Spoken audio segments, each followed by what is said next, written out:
Simple Learning, and today we will study the chapter of your history book name of the chapter is The Khaljis and the Tughlaqs. And student, this is chapter number 6 of your history book, Effective History and Civics book. The name of the book is Effective History and Civics. So student, without further delay, let's get started. So student, first of all, we will study about the Khalji dynasty. Jalaluddin came to the throne after killing Kekubad. तो जैसे कि हमने इससे पहले पढ़ा था कि दिल्ली सल्तनत पढ़ा था स्टूडेंट हमने, और इसके बाद ये वाला चैप्टर खलजी डायनेस्टी। तो जलालुद्दीन है जो, वो थ्रोन में कब बैठे, किसको मारने के बाद, कैकुबाद को मारने के बाद। ये लास्ट रूलर था स्लेव डायनेस्टी का, और इसने एस्टेब्लिश की ऐसे करके खलजी डायनेस्टी कब, 1290 कॉमन एरा यानी कि सीई में। He was 70 years old, वो था 70 years का। When he came to the throne, जब वो थ्रोन में आया, कौन स्टूडेंट, जलालुद्दीन आया, जिसने की एस्टेब्लिश की खलजी डायनेस्टी 1290 कॉमन एरा में। अब वो जब थ्रोन पे आया, उसने बहुत ही कम समय के लिए रूल किया, 6 ईयर के लिए।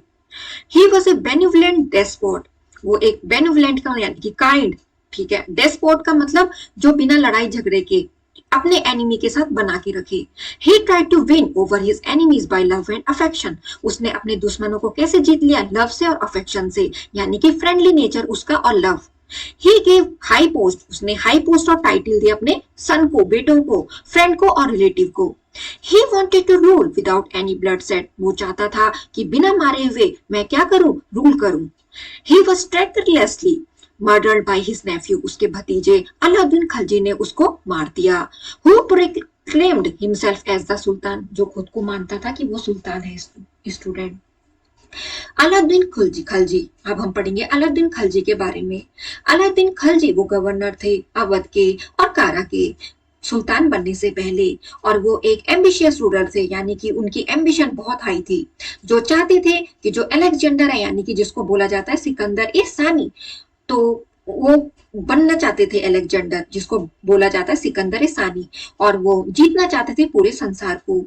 As a first step he tried to establish an all India empire, और जो उनका फर्स्ट स्टेप था वो ये था कि वो क्या करे, एस्टेब्लिश करे पूरे जो इंडिया है वहां अपना एम्पायर एस्टेब्लिश करे, और बहुत ज्यादा लड़ाइयां जीते। कॉन्क्विस्ट तो मतलब जीतना, अगर वो किसी भी युद्ध में जाए उसको जीत के ही आए। तो ऐसे थे अलाउद्दीन खलजी, जो गवर्नर थे अवध और कारा के सुल्तान बनने से पहले, और वो एक एम्बिशियस रूलर थे, और वो बनना चाहते थे अलेक्जेंडर सिकंदरी सानी।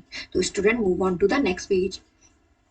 अलाउद्दीन कॉन्क्वेस्ट, जो अलाउद्दीन की जीत हुई वो क्या है। At first he conquered and annexed Gujarat, तो सबसे पहले उसने क्या किया, जीता, किसको, गुजरात को।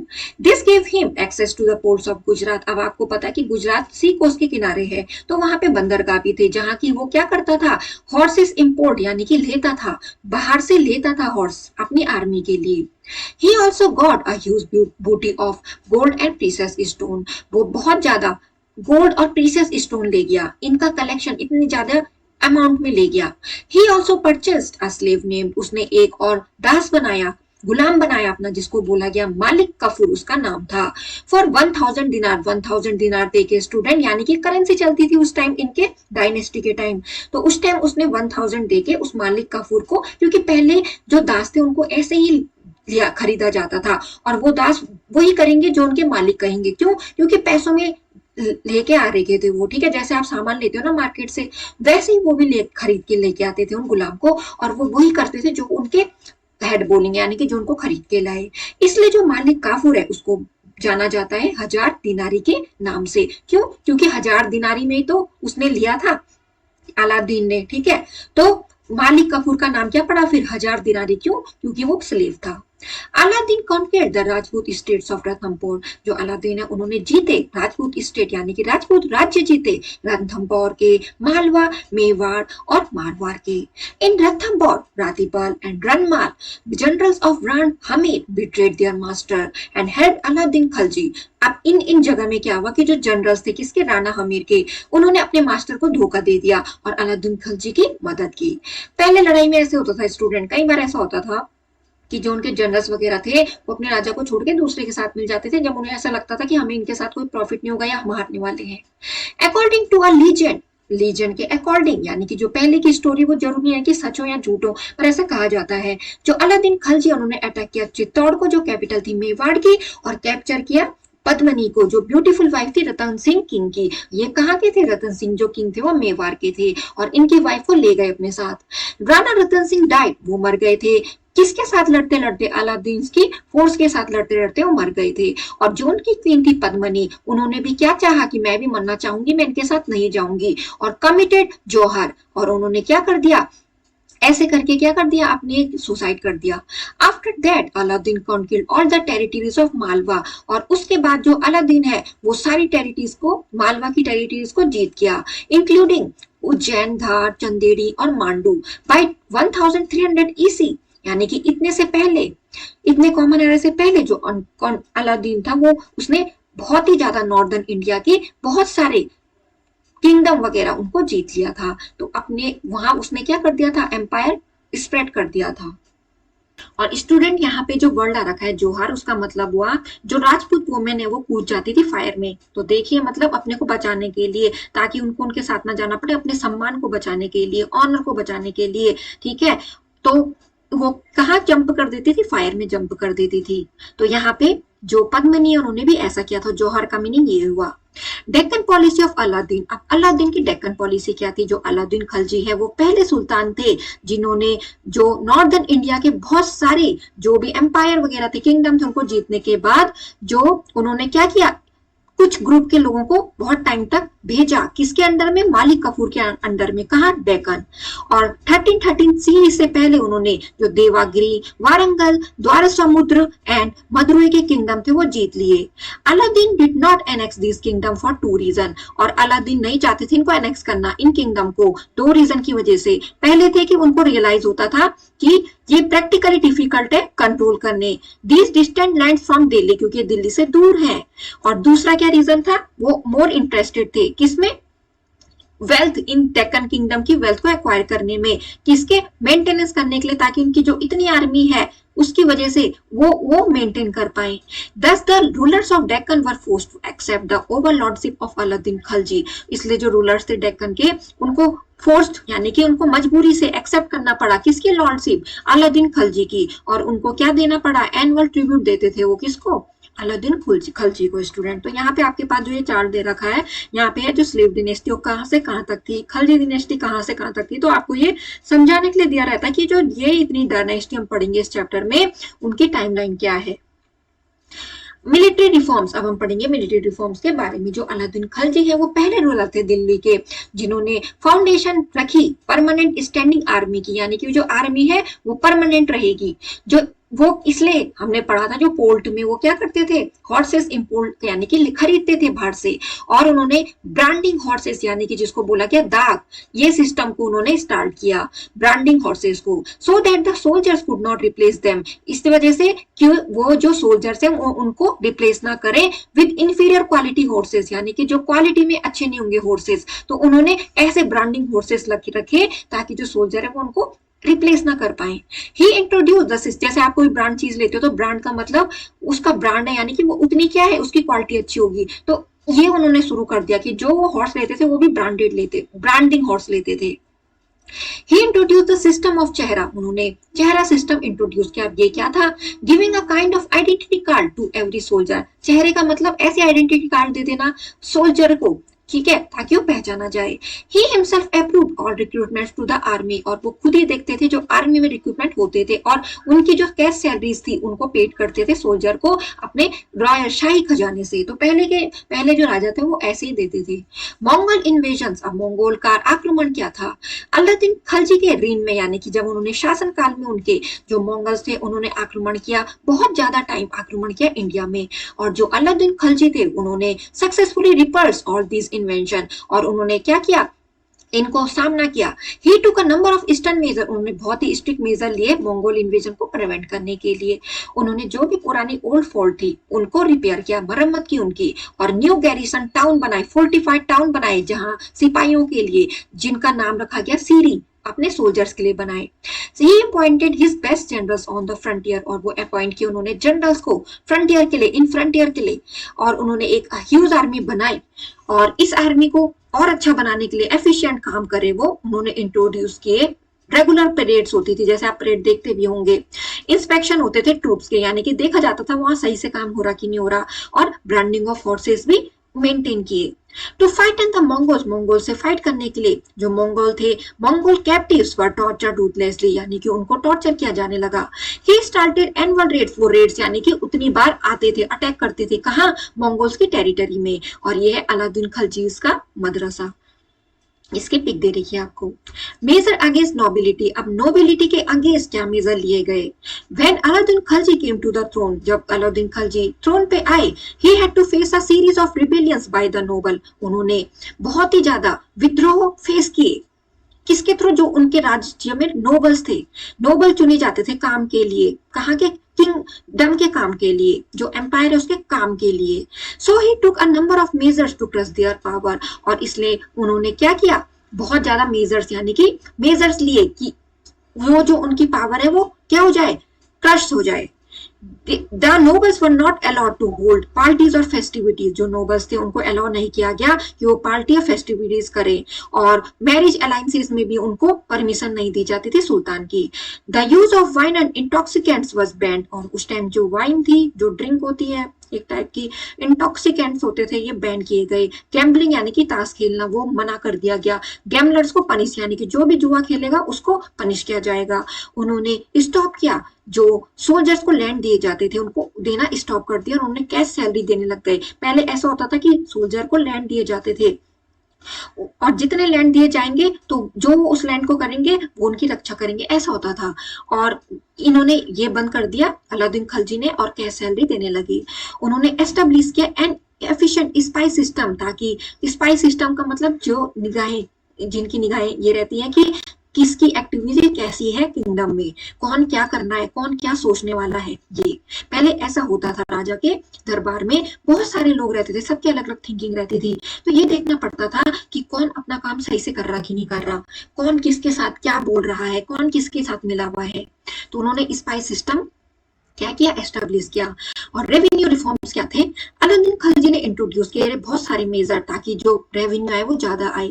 ही brought all the land of the empire, उन्होंने सारा लैंड एम्पायर का खरीद दिया अंडर हिज डायरेक्ट कंट्रोल, अपने कंट्रोल के अंडर में।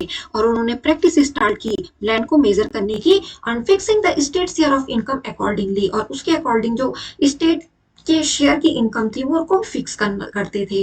उन्होंने इंक्रीज किया लैंड रेवेन्यू को, कहाँ से, 1/3 था जो लैंड रेवेन्यू, उन्होंने उसको और ज्यादा बढ़ा दिया, यानी कि 1/2 हो गया अब, क्योंकि 1/3 तो कम ही हिस्सा होगा, 1/2 ज्यादा होगा, तो वो लैंड रेवेन्यू इतना लेने लग गए। और उन्होंने डिमांड किया कि इसको कैश में देना है, ठीक है। He appointed special officers to collect land revenue, और उन्होंने इसके लिए ऑफिसर्स भी अपॉइंट किए जो कलेक्ट करे लैंड रेवेन्यू को। Military commanders were appointed as governors of territory of varying sizes, जो मिलिट्री कमांडर है उनको अपॉइंट किया जाता था गवर्नर्स, किसके, टेरिटरीज के गवर्नर, और जो क्या थे, अलग अलग साइजेस के।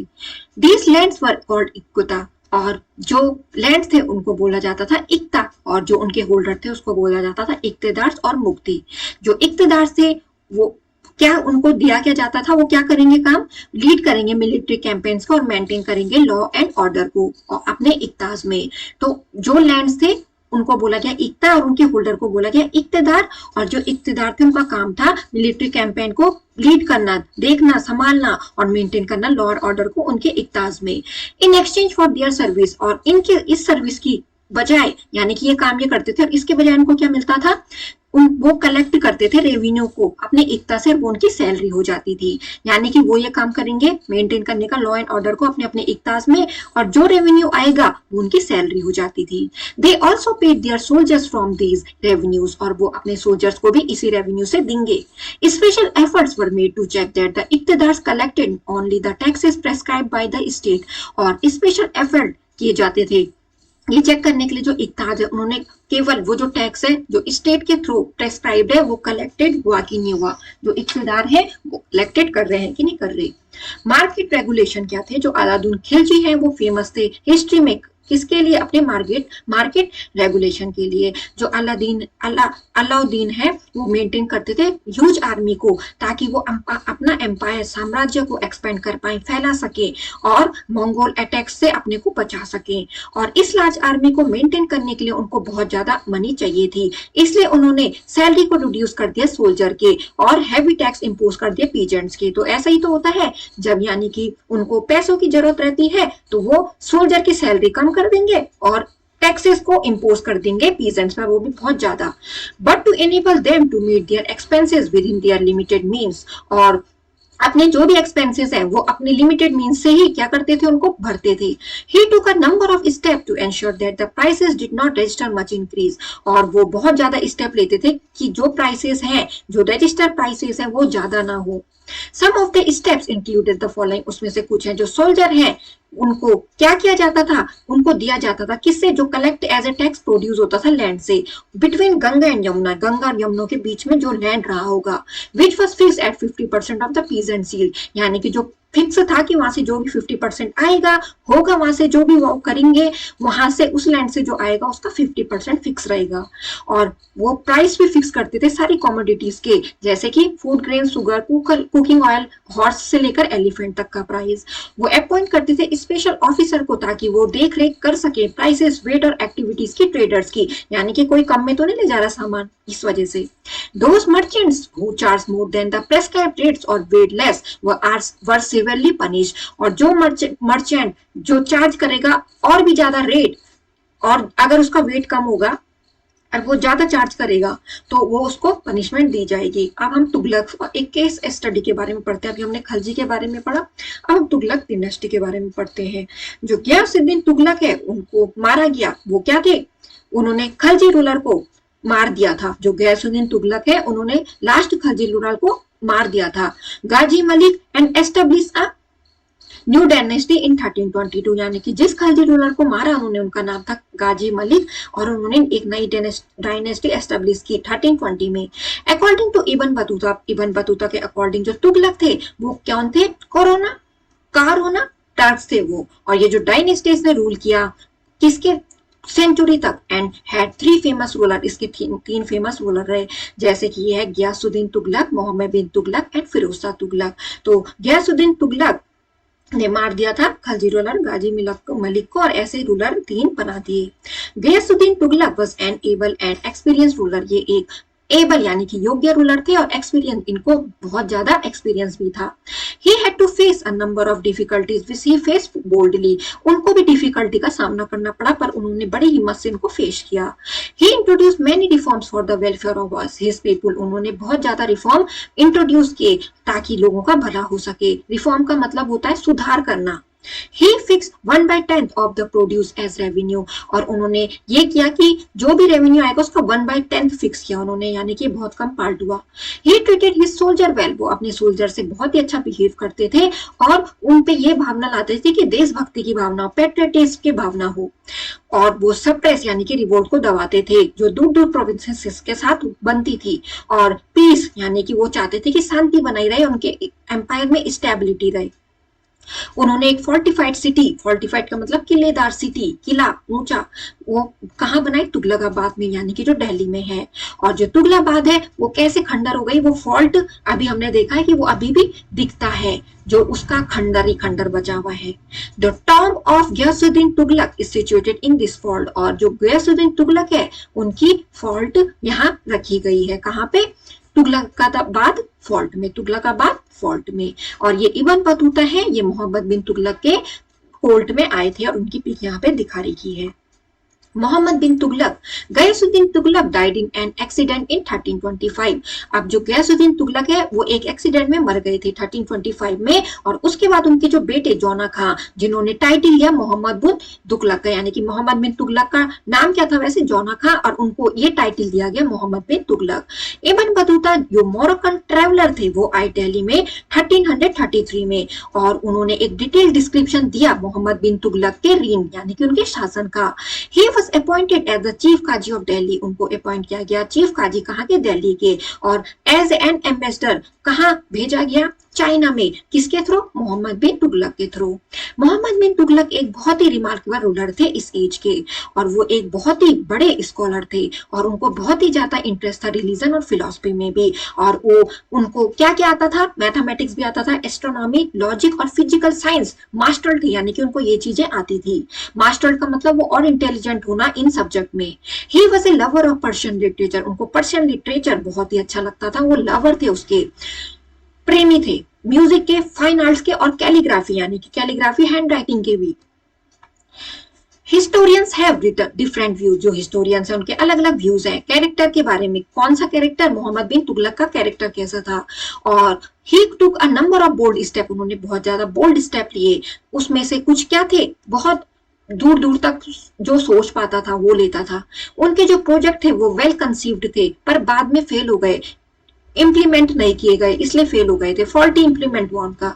और इससे क्या होता है? सम हिस्टोरियंस उनको इसी वजह से बोलते हैं मिक्सचर ऑफ अपोजिट्स, वाइजेसफुल एंड आइडियलिस्ट और विजनरी, इनइक्वालिटीज की वजह से। और कुछ प्रोडक्ट लिए गए उनके थ्रू, जो दिए गए हैं, यानी कि कुछ प्रोडक्ट तो इम्प्लीमेंट सही से नहीं हो पाए, इस वजह से वो फेल हो गए, और जो हो पाए वो ये दे रखे हैं। जैसे कि ट्रांसफर ऑफ कैपिटल, जो मोहम्मद बिन तुगलक है, उन्होंने अपनी ट्रांसफर की कैपिटल दिल्ली से देवागिरी, दियोगढ़, विच ही रिनेम, जिसको उन्होंने नाम दिया दौलताबाद, यानी कि जो देवागिरी और दियोगढ़ यहाँ की ना, उन्होंने अपनी जो कैपिटल शिफ्ट, उसको उन्होंने नाम दिया दौलताबाद।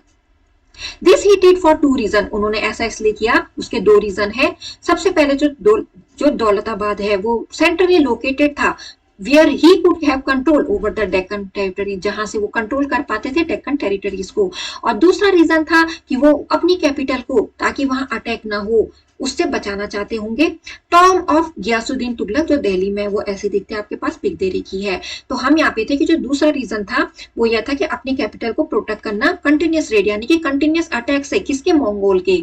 और जो दौलताबाद है वो सिचुएटेड है 1500 किलोमीटर अवे, दूर, वो इतना दूर सिचुएटेड था, पर ये एक सेफ डिस्टेंस था, इन्वेडर मतलब यहाँ नहीं आ सकते थे, ऐसा था। और जहां पे आपको ये जो कलरफुल है ना इस मैप में दे रखा, ये है एरिया अंडर मोहम्मद बिन तुगलक के अंडर में कौन कौन से एरिया थे, ये वाले। जो मोहम्मद बिन तुगलक थे, इसलिए वो ऑर्डर करते थे बहुत सारे ऑफिसर्स को, और लीडिंग करते थे मैन को, जो जब उन्होंने शिफ्ट की दौलताबाद अपनी capital. For this he built a wide road from Delhi, इसके जब उन्होंने कैपिटल बनाई तो उसके लिए उन्होंने बहुत ही चौड़ी रोड भी बनाई दिल्ली से लेकर Daulatabad. And set up rest houses on the way to help the traveller, और बीच बीच में रेस्ट हाउस भी बनाए ताकि जो यात्री है वो रेस्ट कर पाए उन हाउस में। और स्पाइट ऑफ दिस, इसके बजाय बहुत सारे लोग मर गए, कहाँ? रास्ते में, because of the long and टायरसम journey. अब देखिए कितना दूर था, 1500 किलोमीटर इतना दूर था, ठीक है, दिल्ली से दौलताबाद। अब जो लोग वहां, जिनको उन्होंने बोला शिफ्ट करने के लिए मोहम्मद बिन तुगलक ने, तो वो पहुंचने से पहले ही रास्ते में मर गए थे। तो इतना दूर था, पहले ये थोड़ी ना होता था कि कोई बस से जाएगा, एरोप्लेन से जाएगा, पहले ऐसा नहीं होता था, कहीं लोग पैदल जाते थे। उस टाइम हॉर्सेस भी इतने अवेलेबल नहीं हो पाते थे कि सब हॉर्स में जाए। तो जब उन्होंने लोगों को भेजा, तो उन्होंने बहुत सारे लोगों को बहुत सारे लोगों को भेजा वहां, बहुत सारे लोग मर गए थे रास्ते में ही, क्योंकि ये बहुत ज्यादा डिस्टेंस था और बहुत ही थकावट वाली जर्नी थी। Even those who reach Daulatabad safely felt homesick, और जो अगर दौलताबाद पहुंचे तो वो तभी भी बीमार पड़ गए, और उन्होंने उस सराउंडिंग में एडजस्ट नहीं हो पाए। तो ये है दौलताबाद फोर्ट। तो ऐसे करके कुछ लोग क्या होते हैं, कुछ रास्ते में मर गए, कुछ वहां पहुंच के उनकी तबीयत ठीक नहीं रही। अकॉर्डिंग टू मॉडर्न हिस्टोरियंस के अकॉर्डिंग, जो मोहम्मद बिन तुगलक है, उन्होंने एंटायर पॉपुलेशन को शिफ्ट नहीं किया दौलताबाद में। और ये प्रूव होता है क्वाइंस उस टाइम जो थे दिल्ली में चलते थे, while Muhammad bin Tughlaq was at Daulatabad, जब जो मोहम्मद बिन तुगलक है वो जब दौलताबाद थे। तो ये बात यहाँ से प्रूव होती है, जो क्वाइंस उस टाइम मिंटेड हुए, बने। Mohammad bin Tughlaq shifted his capital back to Delhi after 2 year, तो 2 साल बाद उन्होंने अपनी कैपिटल वापस दिल्ली ही शिफ्ट कर दी दौलताबाद से। This he did after realising that just as he could not control the Deccan from Delhi, और ये उन्होंने तब किया, क्यों किया? क्योंकि उनको रियलाइज हुआ कि वो कंट्रोल नहीं कर पाए डेक्कन को दिल्ली से। ही could not control north India from Daulatabad, वो नॉर्थ इंडिया को भी कंट्रोल नहीं कर पा रहे हैं दौलताबाद से। इसलिए जो एक्सपेरिमेंट है दौलताबाद को बनाने का, तो वो क्या हो गया, उनकी जो सेकंड कैपिटल बननी थी वो फेल हो गई। दिस कॉज डिसकंटेंटेड, इससे उन पे संतुष्ट नहीं थे वो he is not satisfied and drained the treasury of a huge amount of wealth, और निकाल दिया जो खजाना था बहुत ज्यादा wealth का. Although the attempt to make Daulatabad second capital failed, nevertheless it produced some long term benefits such as, और जबकि जो दौलताबाद है वो second capital तो नहीं बन पाई, और जो यही नहीं हुआ पर ये है कि उससे उनको बेनिफिट भी मिला, मतलब इसने लॉन्ग टर्म बेनिफिट दिए. It brought north and south India closer, इसकी वजह से नॉर्थ और साउथ इंडिया वो नजदीक आए. बाय इंप्रूविंग कम्युनिकेशन, उनमें बातें होने लगी, बातचीत होने लगी.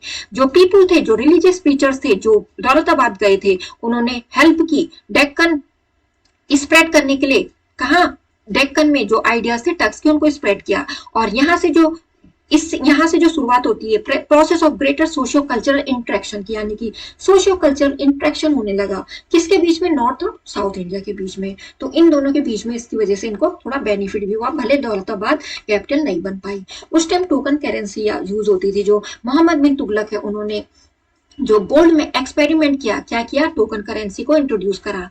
This was done to overcome the shortage of silver. उस टाइम सिल्वर मेटल की शॉर्टेज भी, यानी कि वो नहीं अवेलेबल हो पाता था, उतना अमाउंट में नहीं हो पाता था. तो इस वजह से उन्होंने टोकन करेंसी इंट्रोड्यूस की. और उन्होंने ब्रंच कॉइन इंट्रोड्यूस किया, उनकी उतनी वैल्यू थी जितनी सिल्वर टंका की थी. This scheme would have succeeded had Muhammad bin Tughlaq taken care to see that only the government was issuing the token currency. और ये जो स्कीम है ये सक्सीड हो गई. जो मोहम्मद बिन तुगलक उन्होंने ये भी देखा कि जो गवर्नमेंट है वो टोकन करेंसी इशू करवाती थी, but that did not happen. पर वो ऐसा नहीं हुआ. जो हर एक हाउस होल्ड था वो किस में बदल गया, मिंट में बदल गया. As a result gold and silver coin disappeared, और इसकी वजह से जो गोल्ड एंड सिल्वर कॉइन है वो गायब हो गए. ये है टोकन करेंसी जो उस टाइम चलती थी. कहां से गायब हो गए, गोल्ड और सिल्वर मार्केट से, और जो उनकी प्लेस है उनको ले लिया ब्रंच कॉइन्स ने. जो लोग हैं वो टैक्सेस को पे करते थे टोकन करेंसी के थ्रू, एंड ट्रेड सफर, जो भी ट्रेड हुआ जाता था वो उसमें ये यूज करते थे. जो मोहम्मद बिन तुगलक है उन्होंने डिसाइड किया टोकन करेंसी को अब हटाने का, और प्रॉमिस किया कि एक्सचेंज करने का, कि सिल्वर पीसेस किसके बजाय देना है, ब्रंच कॉइन्स के बजाय देना है, बदले देना है. Many people exchange the brunch coins for silver, और कई लोगों ने सिल्वर के लिए ब्रंच कॉइन्स को रिप्लेस कर दिया, एक्सचेंज कर दिया. This cause a great loss of wealth to the royal treasury, और इसकी वजह से जो रॉयल ट्रेजरी है उसको लॉस होना पड़ा, क्योंकि जो वहां से निकाल के इतना सिल्वर दे देगा तो उसको लॉस ही तो होगा, वो राजा की वेल्थ ही तो होगी. अब हम पढ़ेंगे टैक्सेशन इन दोआब में. जो टैक्सेशन था वो क्या था. जो मोहम्मद बिन तुगलक है वो चाहते थे कॉन्कर करना टेरिटरीज को, नॉट ओनली इन इंडिया, केवल इंडिया में ही नहीं पर सेंट्रल एशिया में भी. और इसके लिए उनको चाहिए थी बहुत ज्यादा आर्मी, इसलिए उन्होंने लार्ज अमाउंट ऑफ मनी अपने आर्मी के लिए रखी थी. मतलब मैं अगर इसको आर्मी को ऑर्गेनाइज कर पाऊं तो मेरे पास मनी भी होने चाहिए. तो ये था मोहम्मद बिन तुगलक का सोचना. So in order to get more revenue, इसलिए जो रेवेन्यू है उसको ज्यादा पाने के लिए उन्होंने इंक्रीज कर दिया लैंड टैक्स को. फर्टाइल रीजन में, यानी कि गंगा यमुना दोआब, यानी कि गंगा और यमुना दो रिवर है जो, तो उनके बीच जो जमीन जो लैंड होता है उसको दोआब बोलते हैं ना. तो उन्होंने वहां पे का जो लैंड टैक्स था, यानी कि फर्टाइल रीजन था, वहां पे इंक्रीज कर दिया लैंड टैक्स को. क्यों, क्योंकि उन्होंने कहीं ना कहीं से तो अपनी जो भी उनका जो ट्रेजरी था, रॉयल ट्रेजरी था, वो जो लॉस पे जा रहा था उनको कहीं ना कहीं से फुलफिल करना था वो. At the same time a severe famine broke out in the area, उसी टाइम पे कुछ हो गया उस एरिया में, और जो पीपल थे उन्होंने एक्स्ट्रा टैक्सेस के लिए पे करने के लिए मना कर दिया और वहां विद्रोह छिड़ गया. पर जो टैक्स कलेक्टर थे उन्होंने कोई भी दया नहीं दिखाई और उन्होंने स्ट्रिक्ट मेजर लिए टैक्स को कलेक्ट करने के लिए, और इसकी वजह से कुछ पीजन ने लैंड छोड़ दिया और वो जंगल की तरफ भाग गए. मोहम्मद बिन तुगलक ने इफेक्टिव स्टेप लिए फाइट करने के लिए उस फेमाइन को और इस सिचुएशन को सेव करने के लिए. उन्होंने ऑर्डर किए फ्री डिस्ट्रीब्यूशन ग्रेन्स के, एडवांस लोन्स दिया पीजेंट्स को, और इम्प्रूव किया इरिगेशन फैसिलिटीज. पर अब बहुत देर हो चुकी थी, बहुत सारे लोग स्टारवेशन से मर गए थे और एग्रीकल्चर को भी सफर करना पड़ा. हैवी सेटबैक कहाँ, दोआब एरिया में. तो इस वजह से भी लोग मर गए थे, भुखमरी से भी लोग मर गए थे. प्लान ऑफ कॉन्क्वेस्ट, अब इनका जीतने का क्या प्लान था. जो मोहम्मद बिन तुगलक है वो उनके जो ऐसे सपने थे पूरे वर्ल्ड को जीतने के, और उन्होंने बहुत बड़ी आर्मी ऑर्गेनाइज की और पेड की ईयर सैलरी सोल्जर को एडवांस में, और उन्होंने डिसाइड किया कि खुरासान, पर्सियन, ईरान को और इराक को जीतना है. पर एक साल बाद वो जो टोकन करेंसी है वो क्या हो गई, फेल हो गई. मोहम्मद बिन तुगलक ने इस प्रोजेक्ट को छोड़ दिया और डिसबैंडेड द आर्मी को भी डिसबैंड कर दिया. मोहम्मद बिन तुगलक ने एक एक्सपेडिशन, यानी कि कुछ लोगों का ग्रुप बहुत लॉन्ग टाइम के लिए भेजा कुमाऊं हिल्स में, हिमालयाज में है जो। और एक एक्सपीडिशन में आर्मी कितनी थी, 10,000 थी और 10 सोल्जर लौट आए। 10,000 तो आर्मी थी और उसमें से 10 सोल्जर लौट आए। This expeditions further depleted the royal treasury, और इसकी वजह से भी जो रॉयल ट्रेजरी वो खाली होने लगी। मोहम्मद बिन तुगलक के जो एक्सपेरिमेंट है वो फेल होने लगे और उसको जो उनकी पॉपुलैरिटी है वो भी गिरने लगी। उन्होंने लोगों का सपोर्ट भी खो दिया, बहुत सारे नोबल्स का सपोर्ट भी खो दिया और उलेमास का भी, और इसकी वजह से वहां भी रिवोल्ट हो गई, वार हो गई डिफरेंट पार्ट ऑफ उनके एम्पायर में। और जब डिफरेंट पार्ट ऑफ एम्पायर में रिवोल्ट हो जाती है तो वो एम्पायर अब क्या हो जाता है, टूटने लग जाता है। So Mohammad bin Tughlaq moved from one part of the country to another to suppress this rebellions. इन विद्रोह को रोकने के लिए जो मोहम्मद बिन तुगलक है वो एक पार्ट से दूसरे पार्ट में जाने लगे, और इसकी वजह से उनकी आर्मी है वो वीक पड़ने लगी, उनका जो खजाना है वो भी कम होने लगा। और फिर उनकी डेथ हो गई 1351 में, जब वो किसी विद्रोह को क्या कर रहे थे, सप्रेस कर रहे थे, यानी कि दबा रहे थे। तो ऐसे करके उनकी डेथ हो गई थी। फिरोज शाह तुगलक के बारे में पढ़ते हैं। जो मोहम्मद बिन तुगलक है उसके बाद जो उनके कजिन है चचेरे, तो वो फिरोज शाह तुगलक वो बने। और उसी टाइम उनके एक्सेशन का यानी कि राजगद्दी पे बैठने के बाद जो कंडीशन थी एम्पायर की वो बहुत ही बुरी थी। देयर वर रिबेलियंस, वहां भी विद्रोह हुआ उनके एम्पायर में अलग अलग जगह।